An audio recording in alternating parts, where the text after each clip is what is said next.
sa mga sobrang pinupush na against at divorce or yung nagpo-push against sa atin, hindi they insist na lahat ng buhay ng mga tao pare-pareho.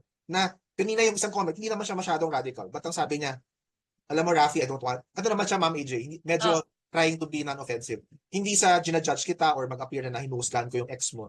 Pero Yes. baka naman, you and your ex-wife didn't really try to work the marriage out, kaya kayo naghiwalay. Di ba? So, sa akin, okay, alam mo, how many people na who went to what we went through Went through. understand na, no, we did it. I went to psychological, nag-psychotherapy kami, nag-psychological counseling kami. Lahat ng pwede counseling ginawa namin. And then, lahat ng psychologist na nakausap namin, mas maganda maghiwalay na lang kayo. Yun yung payo ng mga expert. Oo, totoo yan. Buti mo isang, actually may isang, hindi ko na sabihin ng church sa Amerika, yung Yes. kausap namin pare, sabi niya, I think you guys are better off. Apart. Oh, pare ito, Catholic priest ito. Sabihin saan pare yun. Baka, Oo. but sa Amerika kasi bukas isip ng mga tao, di ba? And yung to think, yung sa amin ng ex ko, it was because nagkaiba kami ng landas. Ito yung gusto ko, ito yung gusto niya. It wasn't like nang babae ako or may ginawa akong sobrang karumal-dumal or vice versa.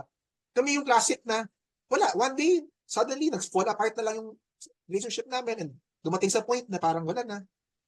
So, nag-pray kami nung time na yon, hindi pa ako atheist eh, di ba? So, araw-araw ako nasa simbahan, Lord, di ba? Please, save, di ba, my marriage. Oo. Dumating sa point, wala na talaga eh. So ano to, kasalanan to ng Diyos. Sana mo naman. So yun ang gusto ko sabihin, hindi pare-pareho ang buhay ng tao. So yung sinasabi nyo, meron kayong pinagdaanan na na-overcome nyo, good for you. But kung narinig nyo yung mga storya ng ibang mga kasama ko dito sa divorce group, grabe, pinugbog ng asawa, talaga, di ba? Tapos iniwan ng babae or vice versa. How will you stay in that kind of relationship? No, di ba? Tapos kamo, Ma'am AG, sabihin nila, annulment kayo. Ganon kadali.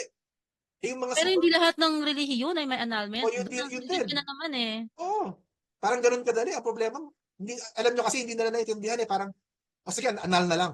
Do you guys have any idea ano yung dadaanan ng proseso sa annulment? Pag Catholic annulment, dadaan pa yan sa isang tribunal sa Rome yata.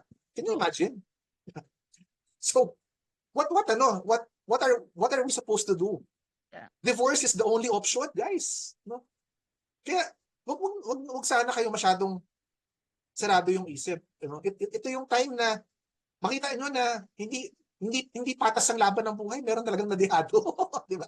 Sobra. Di ba? Grabe. Yung mga matagal nang imagine nyo, yung sa case ko nga, sabi nga ni Mami AJ, blessing in disguise pa, hindi masyadong grabe yung nangyari sa amin. Paano yung mga totoong grabe? Yung nag-aaway over the children, property, money, debt, whatever. Gusto nyo habang buhay, magtiis dahil yun ang sinabi ng Ito pa sir, yun na nga comment nila to, meron kaming na-post na, kumbaga, sila spectator lang. They're telling people what to do. Ito kasi paniniwala na, against kay God yan, kasalanan kay Lord. Pero sa mga stakeholders, hindi nila nailagay sarili na sa stakeholders eh.